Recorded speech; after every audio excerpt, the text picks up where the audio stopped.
250 ரூபா ஆர்டர் போட்டாங்க. மார்னிங் டைமில் ரேபிடோ பேட்டெக்ஸ் போட்டினா ஆர்டர் எப்படி வரும்னு எனக்கு அந்த அளவுக்கு தெரியாது. ரேபிடோவில் 1 lakh சேலஞ்ச் பண்ணுங்க அப்படின்னு சொல்லிட்டு சூப்பர் 143 ரூபா ஆர்டர் அக்செப்ட் பண்ணிட்டோம். அந்த குறுக்கு சந்தில் போய் பிக்கப் பண்ண காட்டுதுப்பா. அக்செப்ட் பண்ணிட்டேன். ஃபர்ஸ்ட் ஆர்டரே 136 + 36 ரூபா வந்து சரிஜா. எல்லோருக்கும் வணக்கம் உறவுகளே, நம்ம மகேஷ் பேசுகிறேன். Welcome back to my new video. So இன்றைக்கி இந்த வீடியோ மெயினாக பற்றி இருக்குது அப்படின்னா, நீங்கள் தம்ப்நெயிலே பார்த்த மாதிரி இன்றைக்கும் வழக்கம் போல் வந்து நம்ம ரேபிடோ பேட்டெக்ஸ் தான் வந்துட்டு போகிறோம். பட் ஆனால் இந்த டைமில் நான் ஓட்டி போட்டதே இல்லை. எந்த டைம்ன்றதை நீங்கள் தம்ப்நெயிலே பார்த்துருப்பீங்க. எஸ், இன்றைக்கி ஏர்லி மார்னிங் நம்ம ரேபிடோ பேட்டெக்ஸ் விட்டு போகிறோம். 5 AM to 10 AM வரைக்கும் நம்ம அந்த 5 hour நான் ஸ்டாப்பாக ரேபிடோ பேட்டெக்ஸ் விட்டு போகிறோம். இந்த 5 hourல நம்ம 900 ரூபாய் சம்பாதிக்கிறோமா இல்லையான்றத ஒரு சின்ன எய்மாக இருக்குது. அதில் சம்பாதிக்கிறோமா இல்லையா அப்படின்னு சொல்லிட்டு ஃபர்ஸ்ட் ஆஃப் ஆல் இந்த நம்ம ப்ரீவியஸாக முன்னாடி போட்ட வீடியோ நம்ம சேனலில் அதுக்கு சில நம்ம சேனல் ரெகுலராக பார்க்குறவங்க சில டவுட்ஸ்லாம் கேட்டிருந்தாங்க. அந்த டவுட்ஸையும் நம்ம இந்த வீடியோஸில் வந்து சால்வ் பண்ண போகிறோம். மார்னிங் டைமில் ரேபிடோ பேட்டெக்ஸ் போட்டினா ஆர்டர் எப்படி வரும்னு எனக்கு அந்த அளவுக்கு தெரியாது. பட் பார்க்கலாம், நீ செக் பண்ணி பார்த்தலாம் ஆர்டர் நல்லா வருதா, அந்த அளவுக்கு ஆர்டர் வரலையா அப்படின்றதெல்லாம் நம்ம நீங்கள் பார்த்துடலாம்.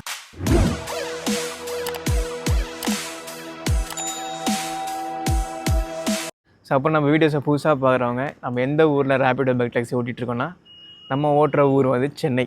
டைம் ஷார்ப்பாக 4:55 ஷார்ப்பாக நம்ம 5 AM ஆன் பண்ணலாம். ஸோ அப்புறம் இன்றைக்கான சின்ன எய்ம் என்ன தெரியுமா? ஸோ இந்த 5 hourல நம்ம 900 ரூபாய் சம்பாதிக்கிறோமா இல்லையான்றதை இன்றைக்கான ஒரு சின்ன எய்மு. பார்க்கலாமா சம்பாதிக்கிறோமா இல்லையா அப்படின்னு சொல்லிட்டு. டைம் ஷார்ப்பாக 5 ஆகிடுச்சு. ஸோ இங்கே ஆஃப் டியூட்டின்னு இருக்கு இல்லையா, ஸோ இது ஆன் டியூட்டி கொடுத்துட்டா போதும், நம்மளுக்கு ஆர்டர் வர ஆரம்பிச்சிடும். நம்ம கரெக்டாக 80,137 கிலோமீட்டரில் இனி நம்ம வந்து ஸ்டார்ட் பண்ணுறோம். அக்செப்ட் பண்ணிட்டேன். ஃபர்ஸ்ட் ஆர்டரே 136 + 36 ரூபா வந்து சரிஜா இல்லை கஸ்டமர் டிப்ஸ் ஆட் பண்ணியிருக்காங்களான்னு தெரில. +36 போட்டிருக்கு இல்லையா, அது வந்து சரிச்சு தான். அது கஸ்டமர் டிப்ஸ் ஆட் பண்ணியிருந்தாங்கன்னா கீழே போட்டிருக்கோம், கஸ்டமர் ஆடட் டிப்ஸு எவ்வளோ அமௌண்ட்டோ அவ்வளோ போட்டிருக்கோம். அது வந்து சரிச்சு தான். நான் ஆர்டர் வரும்போது நான் கவனிக்கல.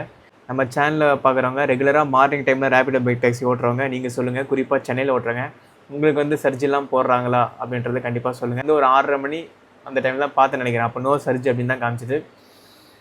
ஸோ அது நம்ம சேனல் ரெகுலராக பார்க்குறோன்னு சொல்லுங்கள். இது வந்து ஸ்கூட்டி ஆர்டரு. நம்ம அந்த கஸ்டமர்கிட்ட கால் பண்ணி விசாரிச்சிட்டே போகலாம். நான் பேஷன் ப்ரோ பைக் தான் வச்சுருக்கேன். அதில் உங்களுக்கு உட்காந்து வரது ஓகேவா? நீங்கள் ஸ்கூட்டி ஆர்டர் போட்டிருக்கீங்களே அப்படிங்களா? சரி, வரேன் சார்.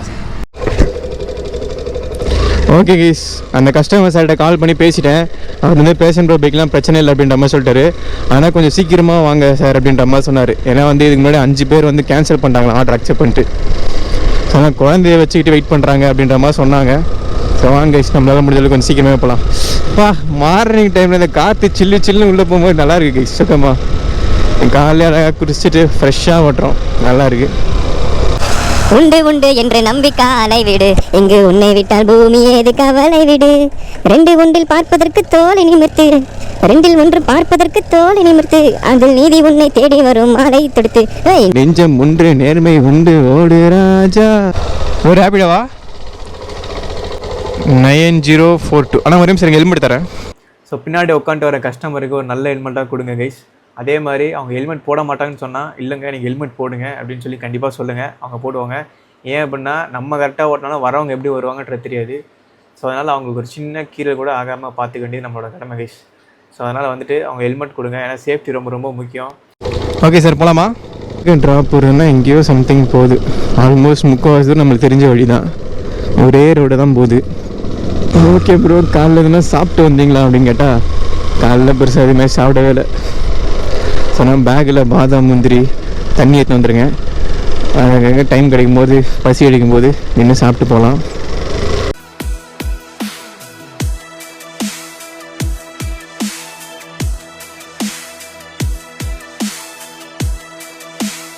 $168ண்ணா,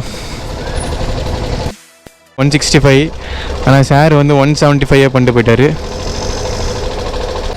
சரிங்க, இங்கே எங்கன்னா சைடில் வெயிட் பண்ணுவோம். ஸோ இங்கே இப்போ நம்ம இருக்கிறது வந்து மெயினான ஒரு இடங்கள் தான். ஸோ இங்கே நல்லாவே ஆர்டர் வரும். ஸோ ஒரு மதியானம் ஒரு 11-12 அந்த டைமில் நம்ம ரேபிடோ பேட்டெக்ஸி ஆன் பண்ணோடனே பயங்கரமாக ஆர்டர் அடிச்சுட்டு இருக்கு இல்லையா. ஸோ அந்த மாதிரி வெடிகால டைமில் ஆர்டர் அடிக்கலனாலும் பட் ஓகே, ஓரளவுக்கு நல்லாவே ஆர்டர் வருது. ஸோ அப்புறம் செகண்ட் ஒரு ஆர்டர் போட்டாங்க. 73 + 27 சம்திங் ஒரு ஆர்டர் போட்டுருந்தாங்க.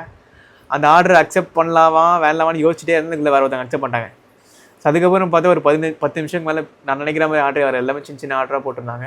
8 + 24 ஐ திங்க் சர்ஜி போட்டிருக்காங்க கைஸ். இல்லை பெரிய ஆர்டர் அக்செப்ட் பண்ணலாமா? அக்செப்ட் பண்ணிக்கலாமா? 100 ரூபாய் கைஸ் சர்ஜியோட சேர்த்து. இருங்க, இப்போ சர்ஜி எவ்வளோ போட்டிருக்கேன்னு பார்க்கலாம். சர்ஜே இல்லையாப்பா. அப்போ அந்த 24 ரூபா எப்படி வருது எக்ஸ்ட்ரா ப்ளஸ்ன்னு போட்டிருக்காங்க. அது கஸ்டமர் டிப்ஸும் இல்லை. கஸ்டமர் டிப்ஸ்னால் கீழே போட்டு கஸ்டமர் டிப்ஸ் அப்படின்னு சொல்லி காட்டும். டைம் கரெக்டாக 5:56. ஸோ இங்கே ஒரு நேரம் ஒரு 10 நிமிஷம் கிட்ட வெயிட் பண்ணியிருப்போம். ஸோ இப்போ ஒரு ஆர்டர் போட்டாங்க மேடாவங்கிட்ட 17 கிலோமீட்ரு. ஆர்டர் அக்செப்ட் பண்ணலான்னு நினைக்கிறேன். டக்குன்னு வேறு ஒரு கேப்டன்ஸ் வந்து அக்செப்ட் பண்ணிட்டாங்க. மார்னிங் டைமில் ஓட்டுறவங்களுக்கு கண்டிப்பாக இது தெரிஞ்சிருக்கணும். என்ன அப்படின்னா வர்றதே கம்மியான ஆர்டர்ஸ் தான். அப்போ வந்து நம்ம ஃபோன் கிட்டேயே கரெக்டாக கையை வச்சுட்டுக்கணும். வந்த உடனே டக்குன்னு அக்செப்ட் பண்ணிடணும். என்ன ப்ரோ கையை பக்கத்துலேயே வச்சுட்ருக்கீங்க அப்படின்னு கேட்டால் டக்குன்னு வந்த உடனே அக்செப்ட் பண்ணலாம் தான். போன வருஷம்லாம் இந்த மாதிரி இருக்காது கைஸ். போன வருஷம்லாம் வந்து பெரிய ஆட்டம் வந்ததுக்கப்புறம் ஸ்க்ரீன்ஷாட் எடுத்துகிட்டு ஓகே எங்கே ட்ராப் பண்ணுறதுலாம் பெருசாக நான் பார்ப்பேன். எப்பா சூப்பர் 73 + 23 டக்குன்னு அக்செப்ட் பண்ணிட்டேன். எப்பா பிக்கப்பே 3.4 கிலோமீட்டர்ஸ் தள்ளி இருக்குது. அப்புறம் நம்ம சேனலில் பார்க்குற ஒரு ப்ரோ வந்து ஒரு டவுட் கேட்டிருக்காரு. என்னென்னா ப்ரோ நம்ம வந்து கஸ்டமர்கிட்ட மணி வந்து கையில் வாங்கினா ஜிஎஸ்டி பிடிக்க மாட்டாங்களா, இல்லை ஜிபேயில் வாங்கினா தான் பிடிப்பாங்களா, இந்த மாதிரி கேட்டிருக்காரு டவுட்டு. ஆக்சுவலாக நம்ம கையில் வாங்கினாலும் சரி ஜிபேயில் வாங்கினாலும் சரி, ஸோ 3 வழிகளில் வந்து கஸ்டமர் நமக்கு வந்து காசை வந்து பே பண்ணுவாங்க. ஒரு வழி வந்து அவங்க கையிலேயே கொடுத்துட்டு போயிடுவாங்க, அது ஒரு வழி. செகண்ட் வழி வந்து நம்ம ஓன் QR கோடு, நம்ம ஜிபே QR கோடு இல்லை ஃபோன்பே இதில் நம்ம வாங்கிக்கலாம். அது வாங்கினாலும் நமக்கே அதை இமீடியட்டாக யூஸ் பண்ணிக்கலாம். இன்னொன்று வந்து ரேப்பிடோலேருந்து அந்த QR கோடு காட்டும். ஸோ அதில் கஸ்டமர் பே பண்ணாங்க அப்படின்னா அது ஜிஎஸ்டிலாம் பிடிச்சி வாலெட்டில் வந்து அந்த காசு காட்டும், மிச்ச காசு. அதை நம்ம வந்து வாரத்தில் 5 வாட்டி நம்ம வித்ரா பண்ணிக்கலாம் அந்த காசை. ஓன் QR கோட் நம்ம வாங்கணும் அப்படின்னா அந்த அமௌண்ட்டில் எவ்வளோ சம்திங் ஜிஎஸ்டியோ அது வந்து வாலெட்டில் மைனஸில் காட்டும். அதை வந்து நம்ம ரீசார்ஜ் பண்ணிக்கிற மாதிரி இருக்கும். அது மேக்ஸிமம் 55 ரூபா வரைக்கும் வந்து விட்டு வைப்பாங்கன்னு நினைக்கிறேன். ஸோ அதுக்கப்புறம் தாண்டி போச்சுனோம்னா இமீடியட்டாக அதுக்கு ரீசார்ஜ் பண்ணுங்கள், வாலெட்டில் மைனஸில் இருக்குது அப்படி சொல்லி வந்துகிட்டே இருக்கும். அதை ரீசார்ஜ் பண்ண தான் அதுக்கு வந்து நம்ம ரேப்பிடோ ஓட்டுற மாதிரி பண்ணுவாங்க. நம்ம கையில் வாங்கினாலும் சரி QR கோடில் வாங்கினாலும் சரி ஜிஎஸ்டி கண்டிப்பாக பிடிப்பாங்க. அந்த ஜிஎஸ்டி வந்து நம்ம சப்ஸ்கிரிப்ஷன் பிளான் போட்டாலுமே கண்டிப்பாக ஜிஎஸ்டி பிடிப்பாங்க. ஸ்டார்டிங்கில் அது குழப்பமாக இருக்கும், போக ஓட்ட உங்களுக்கே புரிஞ்சிடும். இப்போ ஒருத்தவங்க லாரிக்காரங்க போகிறாங்க, அவ்வளோ ஸ்பீடாக போகிறாங்கடா எப்பா. ஸோ அதனால் வர்றவங்க ஓட்டுறவங்களாம் அப்படி இப்படி தான் கைஸ் ஓட்டுறாங்க. நம்ம சேஃப்டி நம்ம கையில் தான் இருக்குது. எப்பவுமே லெஃப்ட் ரைட் மிரரை பார்த்துட்டே இருங்க. திடீர்னு அவனா ஒருத்தன் ஸ்பீடாக வருவான், போடான்னு விட்டுருங்க அவனை. அவங்க சேஃப்டி எவ்வளோ முக்கியம் நம்ம நினைக்கிறோமோ அதோட நம்ம சேஃப்டி நமக்கு முக்கியம். ஸோ அதனால் சேஃப்டியாக இருங்க. அந்த மாதிரி சில பேர் வருவாங்க. அந்த குறுக்கு சங்கத்தில் போய் பிக்கப் பண்ணு காட்டுதுப்பா. இங்கே தான் லொக்கேஷன் காட்டுது. ஓகே வாங்க ப்ரோ. OTP bro. அப்புறம் நம்ம சேனலில் வந்து நம்ம 1 lakh சேலஞ்சிலேருந்தே நம்ம வீடியோஸ்லாம் பார்க்கலாராம் ஒரு ப்ரோ. அவர் பேரை சொல்லுங்கள் ப்ரோ அப்படின்னு கேட்டிருந்தாரு. Hi John bro, thank you bro நம்ம வீடியோஸ் பார்க்குறது. ஸோ உங்களை மாதிரி நிறைய பேர் ஸோ இந்த எதிர்பார்ப்பு இல்லாமல் நம்ம சப்போர்ட் பண்ணுறதுனால தான் நமக்கும் எல்லாமே பண்ண முடியுன்ற ஒரு கான்ஃபிடன்ஸ் வருது. ரொம்ப தேங்க்ஸ் ப்ரோ நம்ம சேனலில் பார்க்கறதுக்கு, தேங்க்யூ. பரவாயில்ல. ஸோ இந்த ஆர்டர் வந்து மதுரை கிட்ட தான் ட்ராப் போகிறது. ஸோ அது மதுரை வாயிலேருந்து அங்கேருந்து பெரிய ஆர்டர் போகிறதுக்கு வாய்ப்பு இருக்குது. பார்க்கலாம். ஒரு 300 400 ஆர்டர்லாம் போட மாட்டாங்களேப்பா. ரொம்ப நாளாக எதிர்பார்த்துட்டு இருக்காங்க அந்த மாதிரி ஆர்டர்லாம் போடுவாங்கன்ட்டு. அன்றைக்கி ஒரு நாள் போட்டாங்க பாருங்கள் 500 ஆர்டரு.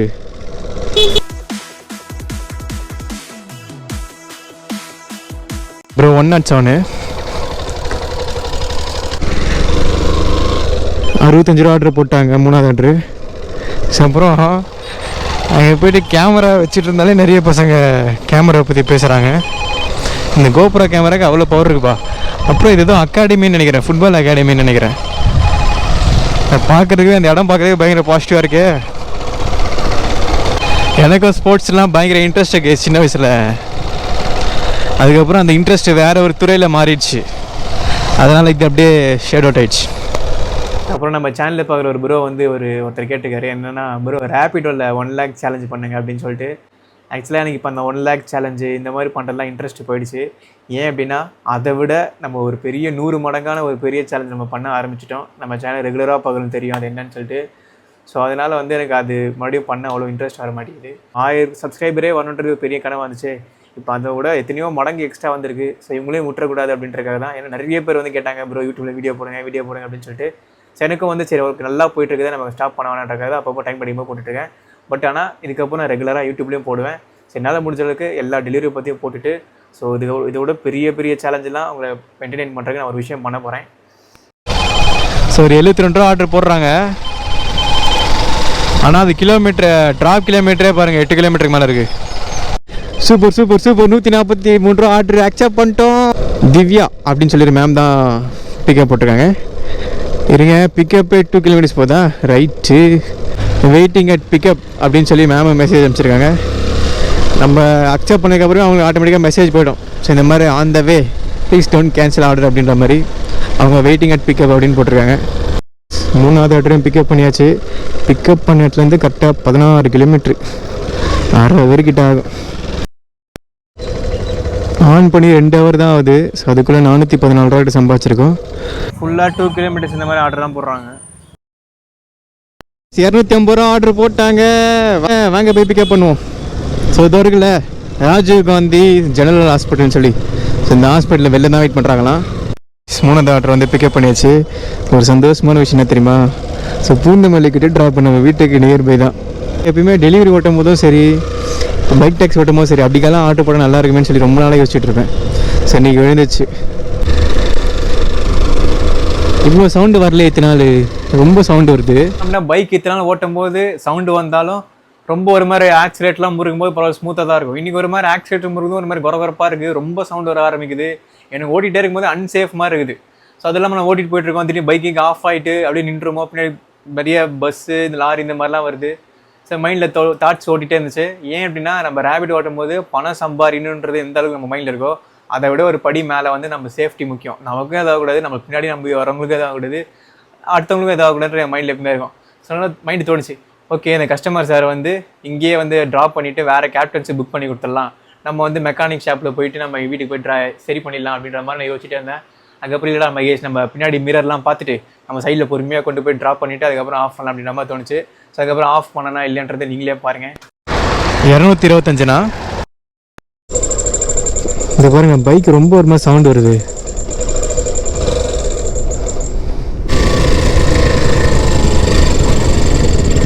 நம்ம அந்த ஆர்டர் ட்ராப் பண்ணோம். அதுக்கப்புறம் சங்கீதா ரெஸ்டாரண்ட்டில் போயிட்டு கொஞ்ச நேரம் உட்காந்துட்டு பைக் எதனா ப்ராப்ளமா, அப்புறம் எனக்கு எப்போல்லாம் வந்து இது பண்ணலாமா வேணாவா அப்படின்னு சொல்லி குழப்பம் இருக்குதோ அப்போல்லாம் வந்து ஐயப்பன் சாமிகிட்ட நான் வந்து கேட்பேன், பூவா தலையாக போட்டு பார்ப்பேன். ஸோ நீங்கள் இன்றைக்கி அதே மாதிரி பூவா தலையாக போட்டு பார்த்தேன். தலை வந்துச்சு அப்படின்னா ஆஃப் பண்ணிடுறா, இது வந்து உனக்கும் அன்சேஃபு, நம்பி முன்னாடி உட்காந்து வராங்க அவங்களுக்கும் அன்சேஃபு. பூ வந்துச்சு அப்படின்னா ஓட்டுறா, 10 மணிக்கும் ஓட்டிட்டு அதுக்கப்புறம் ஆஃப் பண்ணுறா அப்படின்ற மாதிரி போட்டிருந்தேன் பூவா தலையாக. தலை விழுந்துச்சு, ஆஃப் பண்ணிடுறான் கேஸ், அன்சேஃபு தான். இன்னொரு 200 250 ரூபாய்க்காக பார்க்காத, ஆஃப் பண்ண அப்படின்னு சொல்லி தோணுச்சு. அதுக்கப்புறம் நம்ம ரேபிடோ பைக் டாக்ஸி வந்து ஆஃப் பண்ணிட்டோம். ஓகே, கரெக்டாக 8:25 அந்த டைமில் நம்ம ரேபிடோ பைக் டாக்ஸி வந்து நம்ம ஆஃப் பண்ணிட்டோம். இனி நம்ம எவ்வளோ தெரியுமா சம்பாரிச்சிருக்கோம் சொல்லிடலாமா? கரெக்டாக 644 ரூபாய் நம்ம சம்பாரிச்சிருக்கோம் கைஸ். 3 ஹவர் 25 நிமிஷம் நம்ம லாகில இருந்து 644 ரூபாய் நம்ம சம்பாரிச்சிருக்கோம். அப்போ கண்டிப்பாக அந்த 5 ஹவர் நம்ம ஓட்டினோம் அப்படின்னா கண்டிப்பாக நம்ம நினைச்ச மாதிரி 900 ரூபாய் சம்பாதிச்சிருக்கலாம். சப்போஸ் ரெகுலராக இந்த டைமில் ரேபிடோ பைக் டாக்ஸி ஓட்டினா எவ்வளோ ப்ரோ சம்பாதிக்க முடியும் அப்படின்ற மாதிரி சில பேர் கேட்பீங்க. ஸோ அவங்களுக்காக சொல்கிறேன். ஸோ என் கணிப்பு படி பார்த்தேன் அப்படின்னா நம்ம 5 ஹவர் ஓட்டினா 600 ரூபாய்க்கு மேலே 900 ரூபாய்க்குள்ளே, அதுவும் நான் ஓட்டுற சென்னையில், அதுவும் 2026 இந்த மாதிரி சம்பாதிக்கிற மாதிரி இருக்குன்றதை தெரிஞ்சுக்கோங்க. அப்புறம் என் டிப்ஸ் வந்து 42 ரூபா டிப்ஸ் கிடச்சிது. அப்புறம் நீங்கள் எத்தனை கிலோமீட்டர் ப்ரோ ஓட்டினீங்க அப்படின்னு சொல்லி கேட்டிங்கன்னா, இங்கே வந்து ஸ்டார்ட் கிலோமீட்டர், இங்கே எண்டு கிலோமீட்டர் போகிறோம் பாருங்க. இதை ரெண்டு மைனஸ் பண்ண அப்படின்னா 71 கிலோமீட்டர் வந்து இன்றைக்கி நம்ம வந்து ஓட்டியிருக்கோம். ஸோ என் பைக் வந்து 73 கிலோமீட்டர் மைலேஜ் தருது. அதோட மைலேஜ் டெஸ்ட் வீடியோ நம்ம சேனல்லே போட்டிருக்கேன். அதோட வீடியோட லிங்க்கும் வந்து நான் டிஸ்கிரிப்ஷனில் கொடுக்குறேன், கண்டிப்பாக பாருங்கள். என் பைக் கணக்குப்படி பார்த்தா நீ எவ்வளோ பெட்ரோலுக்கு போயிருக்கோம் அப்படின்னா நம்ம அதிகபட்சமாக வந்து 130 ரூபாவே நம்ம மைனஸ் பண்ணிக்கலாம் கைஸ். ஸோ இதெல்லாம் மைனஸ் பண்ணி ஆட் பண்ணோம் அப்படின்னா 556 ரூபா தான் இன்னைக்கு நம்ம கைக்கு வரும். ஸோ 3 ஹவர் 25 நிமிஷம் நம்ம லாகின் வந்து 556 ரூபாய் நம்ம கைக்கு வரும். இது ஒரு நல்ல ஒரு ஏர்னிங்ஸ் தான்.